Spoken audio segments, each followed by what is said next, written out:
Next we are going to work with 8-2 Work Together. It is on textbook page 212 and starts on page 157 in the workbook. They're asking us to make our closing entries, journalize our closing entries, and post them. Before we do, I need to clarify a couple items. Maybe if I write on the actual partial worksheet, that might work. Permanent accounts keep track of accounts balances from one fiscal period to the next. So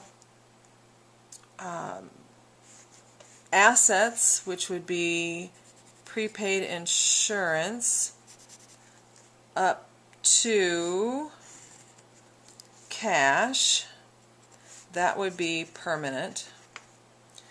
Accounts payable, liabilities, those are permanent.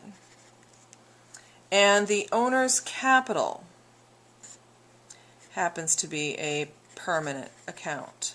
Oops, forgot the R. There we go. But drawing is going to get dumped, and it's what we call a temporary account. We just use it for that fiscal period, and then at the end of the fiscal period we dump it into capital. Income summary is also a temporary account. It's a temporary dump bucket. Sales and expenses, they are all temporary accounts. They will be emptied, so the next fiscal period they can keep track of how much money is coming in and keep track of how much money is going out for that particular period. So basically anything that's listed on my balance sheet, capital and above, is a permanent account, and everything below is just a temporary account. Let's do the journal entries. There are 4 entries. The first entry we need to do is sales, because we always want to get money into the account before we take money out. So to close out anything, we have to, we don't have any documentation for this, so we have to give it a title. So I put closing entries. And this is my excuse for not putting anything then in the document number column. And notice I didn't leave a space there. If I do leave a space, they think badly, like, did she mean to put something there or not? So we don't leave a space. It doesn't leave any room for doubt. This is also the end of the month, so it's the 31st. In order to close out sales,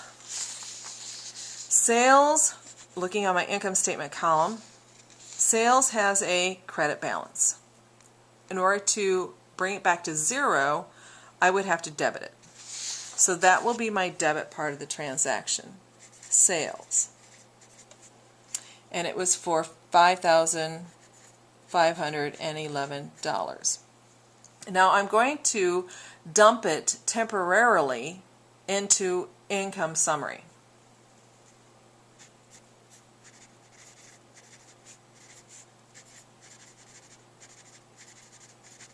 Alright, and that will be the credit. This is just a bucket I'm putting into to help me get it to capital account. Next, I want to close out all my expenses, the money going out. So I'll put 31st in. Go back to my worksheet. Expenses have a debit balance, so to close them out I would have to credit them. So I'm going to put their total in the dump bucket. And their total would be this number right here on the worksheet, 2181. So I'm going to say income summary again. This is what really goofs people up. It's like, oh, it's 2 times in a row. Well, one's for one transaction and the other one's for the other transaction. So then here I'll put 2,181. And then I will list out the expenses that were on that worksheet. Advertising expense, and I'm going to credit it in order to empty it out, $821. Next is insurance expense,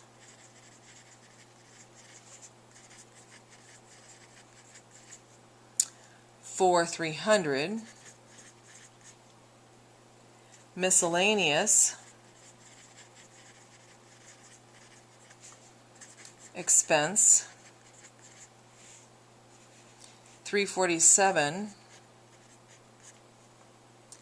Supplies expense is the last one.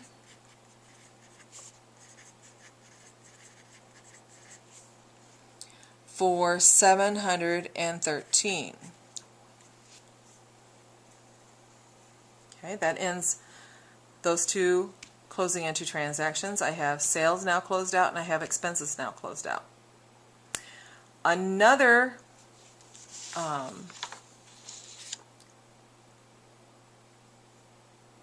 well, the next thing I need to close out is my dump bucket. I need to dump it back out.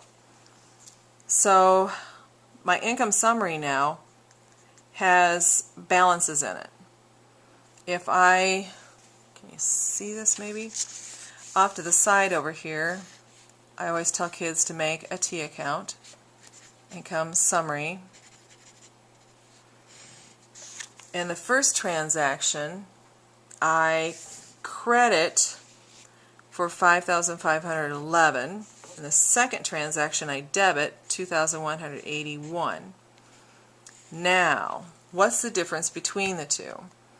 5,011 minus 2,181 is 3,330. So when I subtract, I have more on the credit side, so it'll have a credit balance. This is one of those accounts that doesn't have a normal balance side. It's whatever side's greater, so you can use both sides. All the other accounts, no, but this one, yes. So right now it has a credit balance of $3,330, and I need to take it back to zero. So I'll have to debit it, that same amount, in order to get this all back to zero. So over here, the 31st income summary,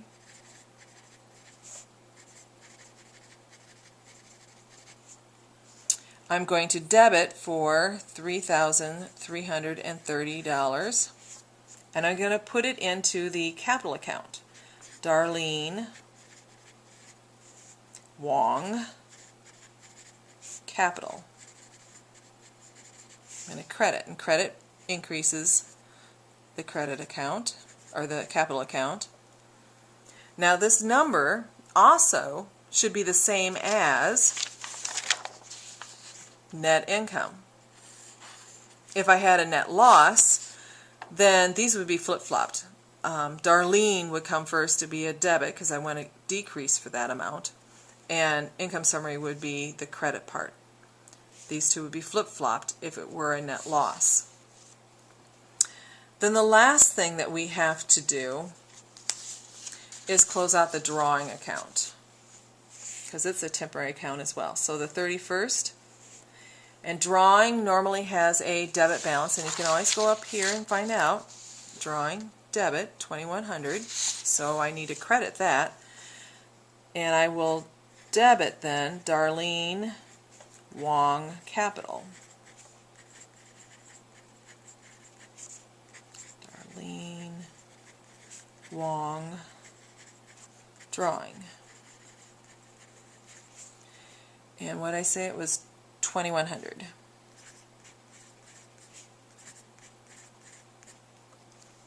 Okay, so there are four things that we close out: sales, expenses, and then income summary, or net income or net loss, whichever you want to call it, and drawing. And it does it in that order. S-E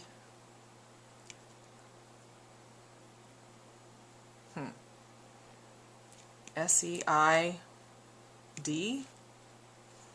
Does it spell anything? S-E-I-D. Not really. I was trying to see if there's anything we can help to remember it. The next thing we have to do is we're supposed to post. Oh, and that's always fun. So let's bring this back over. We have sales first. And sales is on page 160.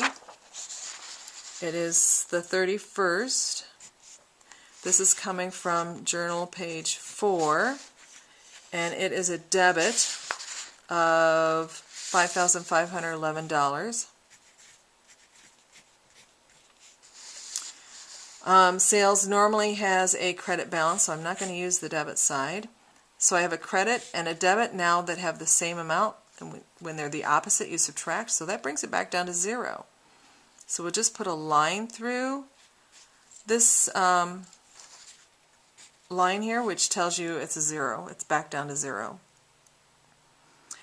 Account number 410 goes in the post-reference column for sales. Income summary is on that same page, 160, but it doesn't have anything in it, so we have to put July 31st, 2012, journal page 4. It is a credit of $55.11, and we will put it in $55.11 on the credit side. Now, this does not no balance side. So it acts differently than the other ones. 330 is its account number. Then we immediately go back to income summary, and we're going to debit for $21.81. Journal page 4 on the 31st. And we know when we take a debit against a credit, we take the difference.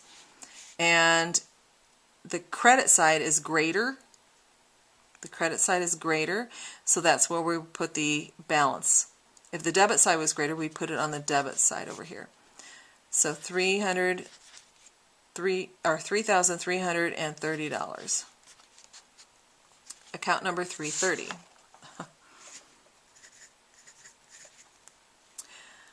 Next one, advertising expense. Same page, 160. It's on the 31st. Journal page 4. It'll be a credit, $821. It has a debit balance. Advertising expense has a normal debit balance, so we'll cross off the credit side. The 2, if you take a debit minus the credit, will zero this account out. So 510 is the number, and we'll put it back in the post-reference column on the journal. The next one is insurance expense on the 31st, journal page 4. It is a credit of $300. And now I have a debit and a credit of $300, so that zeroes it out. I'll put a line through it. 520 is the account number that goes back in the post-reference column on the journal. Miscellaneous expense, 31st, journal page 4. Debit amount, credit amount, $347. Normal balance side is the debit side, so I'm going to cross off the credit side. Debit of $347 minus the credit of $347 gives me 0. When they are the opposite, credit and debit, then they are subtracted. Brings it to 0. 530 is the account number. The last supply is a credit of $713. So the 31st, journal page 4, credit $713. That brings it back to 0. 540 is the supplies expense. Income summary for a net income, emptying the net income amount, $3,330, and it was found on page 160. So the 31st, July, or journal, page 4, debit, $3,330, and that wipes it out. So I'm going to put a line through both sides because remember it doesn't have a balance side. 330 is the account number. Next is Darlene Wong Capital. Same page, 160, toward the top there. So the 31st, journal 4, a credit of $3,330. So that net income ended up increasing capital because capital has a credit balance, so the debit side I'm crossing off. Add that to the already 6,543 plus 3,330 now is 9,873 for a balance. The account number is 310, and I'll go back and put 310 in. The next transaction, we have capital debit of $2,100. So I'll go back to the capital account on the 31st, journal page 4, $2,100. So then I'll take that 9,873 minus 2,100 is 7,773. 310 is the account number. And then I got to find Darlene Wong's capital account, 31st, journal page 4. She is going to be credited for $2,100. And drawing account, remember, has a debit balance side. So I have a debit of $2,100, a credit of $2,100. That brings it to 0. Account number 320, I'm going to go back and put in the post-reference column. And voila! We have 8-2 work together completed.